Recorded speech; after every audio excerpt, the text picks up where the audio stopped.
Saudações, bom dia, boa tarde, boa noite. Vamos continuar a nossa série sobre literatura, narrativas, sagas. Vamos falar sobre outra categoria de literatura, que é aquela literatura fantástica, a fantasia e as sagas, epopeias, medievalismo. Né? Desde o romantismo, há essa imagem da Idade Média idealizada, as cavalarias, grandes torneios, duelos, soldados, né? E a literatura no século XX também tem essa parte da fantasia e tem três grandes autores, né? Começando lá com um irlandês e um britânico que nasceu na África do Sul e um americano. Então nós estamos falando do Tolkien, que é o britânico, nascido na África do Sul. Vamos falar do Lewis, que é um irlandês que estudou na Grã-Bretanha. E vamos falar do George Martin, que é um americano que renovou essa parte da fantasia, inspirado grandemente por esses autores britânicos, né?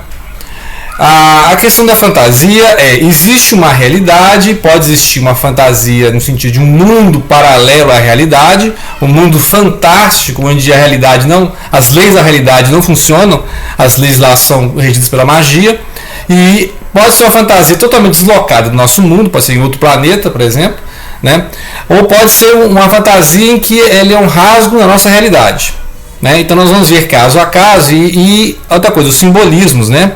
Esses autores britânicos, eles tinham uma preocupação também simbolista, simbólica e moral, porque eram autores que tinham preocupações de renovação religiosa, falam sobre símbolos do cristianismo, etc., né? Então vamos ver cada um desses autores e a importância na obra da fantasia. Primeiramente nós vamos falar do Tolkien, que lançou o Hobbit lá final dos anos 30 e deu prosseguimento à obra nos anos 50 com O Senhor dos Anéis.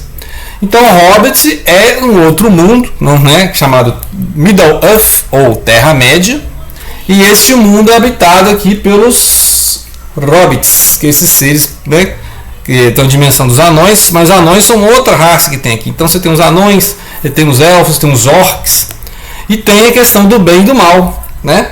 O bem e o mal estão nessas obras aqui. Aqui a primeira da trilogia, Sociedade do Anel. Tem o primeiro e tem o terceiro. O terceiro é esse aqui, O Retorno do Rei, que já foram filmados na trilogia, né? Temos cinema, não vamos abordar o cinema, que vamos falar de literatura, né? Então, cinema é uma outra questão. Mas aí a questão aqui, importante de ressaltar na simbologia mesmo da obra, né? Porque na verdade o Tolkien tinha muita preocupação simbológica, mitologia, cosmogonia, linguagem, criar linguagem. Cada universo de personagem tem a sua linguagem, cada raça da Terra-média tem a sua linguagem.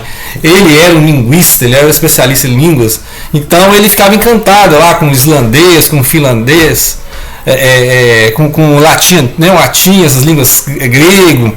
Então ele tinha preocupação de, cada povo tem aqui uma dimensão linguística também, tem uma dimensão cultural. Então isso que é criar mundos, né? Ele criar mundos e essa simbologia de que seres que muitas vezes são feitos, vamos dizer, para as divindades, para serem boas, podem se tornar más, pela questão do poder. Por exemplo, o Senhor dos Anéis aborda isso, a questão de você tem a missão de anular, destruir um anel de poder.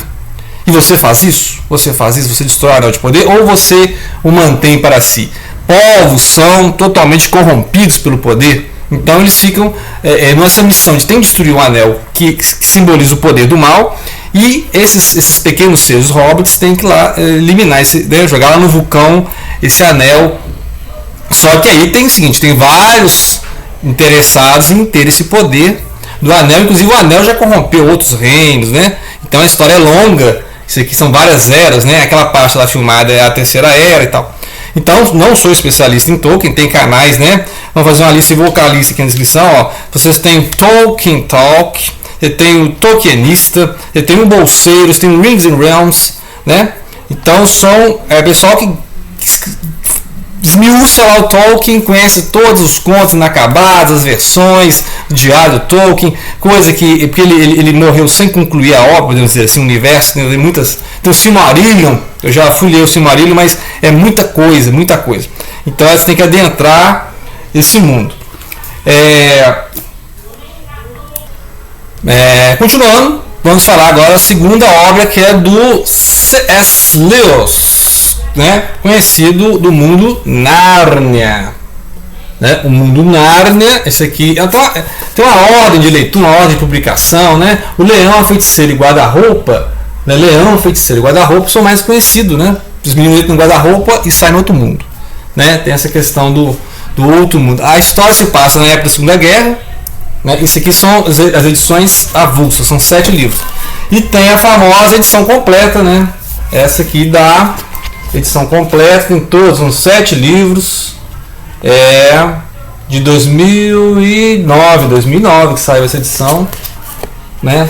Aí tem o Sobrinho do Mago, Leão, a Feiticeira e Guarda-Roupa, O Cavalo e Seu Menino, Príncipe Caspian, que também virou filme, né? Viagem no Peregrino da Alvorada, Cadeira de Prata, A Última Batalha, né? Então é assim, eu acho mais infantil, assim, um pouco mais infantil, apesar que tem batalhas e tal, mas cheio de simbolismo, tanto que fizeram um livro explicando a filosofia em Nárnia, né? As Crônicas de Nárnia e a Filosofia, condenação de William Irving, que são vários autores falando de aspectos simbólicos da religião, do cristianismo, né?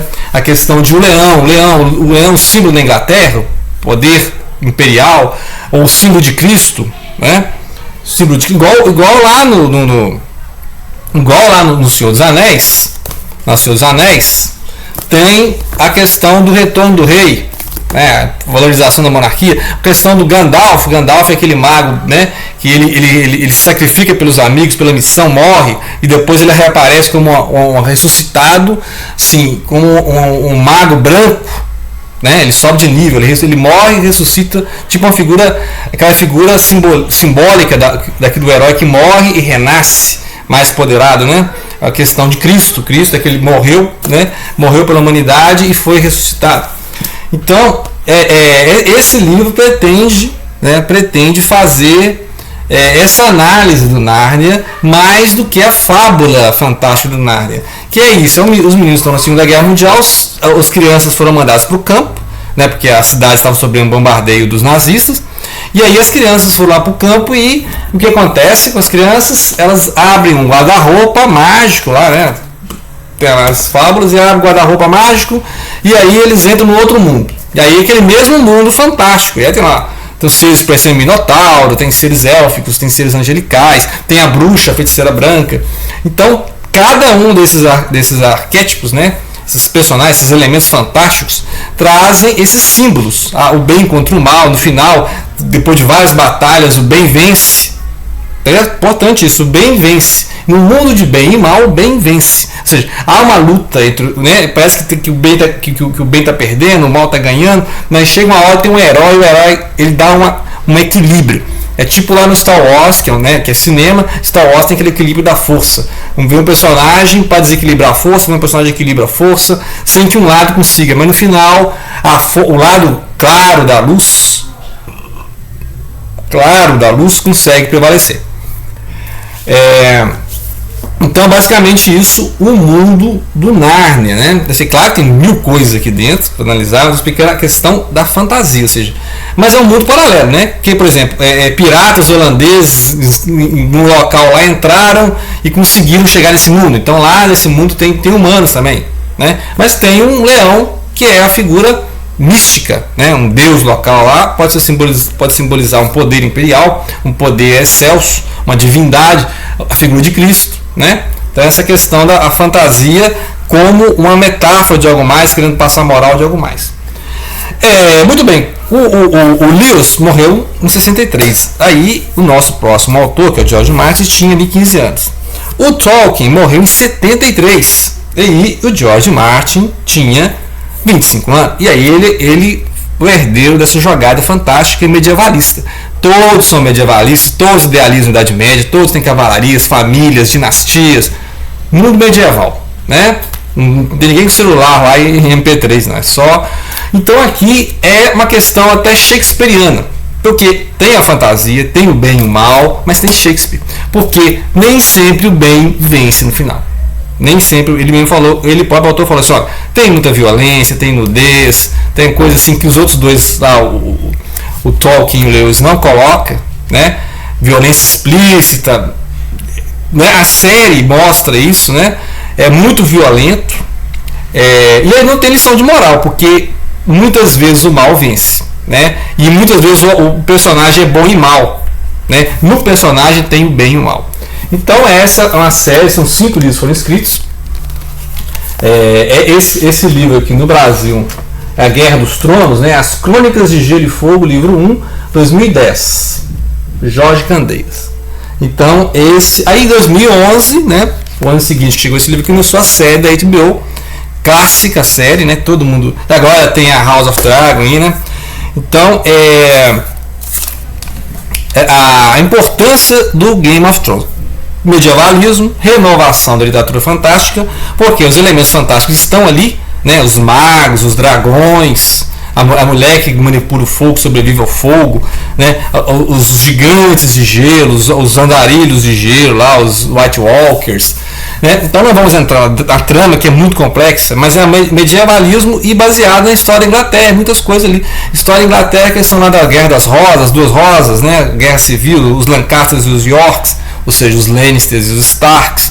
E ali, quem vai tomar controle do reino, 7 reinos? Quem que vai sentar no trono de ferro? Porque tinha uma grande dinastia de uma família que veio do outro continente, os Targaryens, que inclusive é o foco da House of the Dragon, né?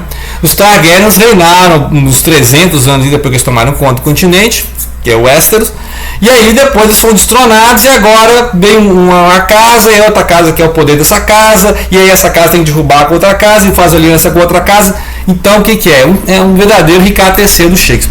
É um verdadeiro Game of Thrones, ou seja, o jogo A Guerra dos Tronos, que é que deu o nome à série. Mas Game of Thrones, né, A Guerra dos Tronos, o jogo dos Tronos, é o primeiro livro, né? Tudo chama-se Crônicas de Gelo e Fogo. Por exemplo, o próximo livro já vai chamar Fúria dos Reis, Clash of the Kings.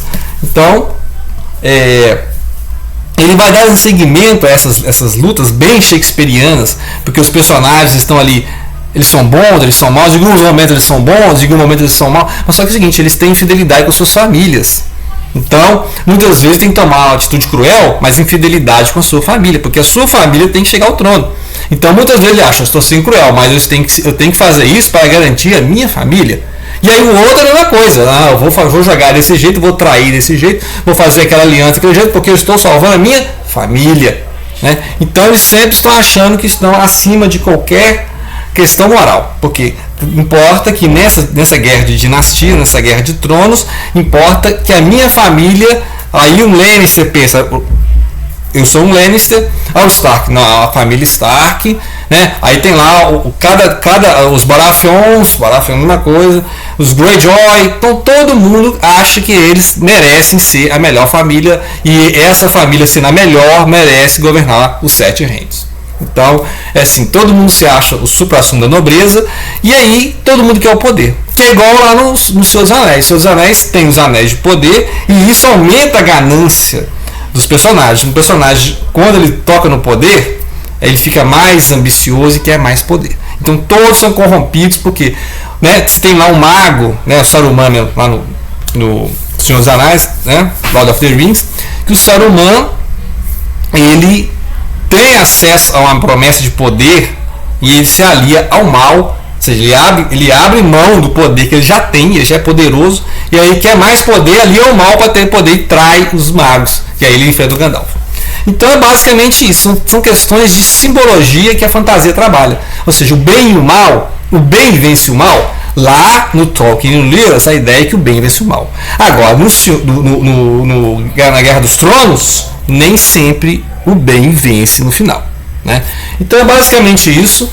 Vou deixar algumas na descrição mais alguns detalhes. São obras interessantes. Tem canais que trabalham com isso, né? Que tem o Mundo de Gelo e Fogo, Universo de Gelo e Fogo, Pipoca em Nanquim, Voo do Dragão, pessoal que é a Mikan, Carol Moreira, tudo trabalha assim, minúcias, detalhes, personagens, casas reais, ok? Então, basicamente, essas são as dicas de literatura, fantasia, sagas, medievalismo.